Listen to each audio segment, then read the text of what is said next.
now we will see with basically 7402, okay, which is a working IC, okay, and it is a NOR gate. Okay, so we'll turn it on. Okay, now we'll take the first case, which is 00. So this white wire is my A, the gray wire is my B.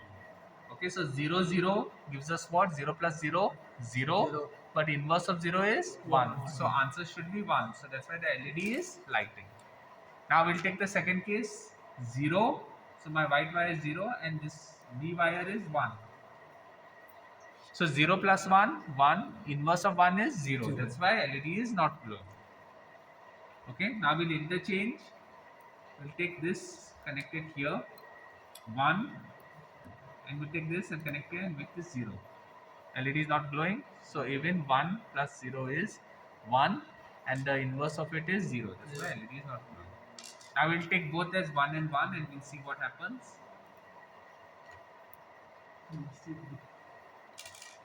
So 1 plus 1 is 1. Answer is what? 0.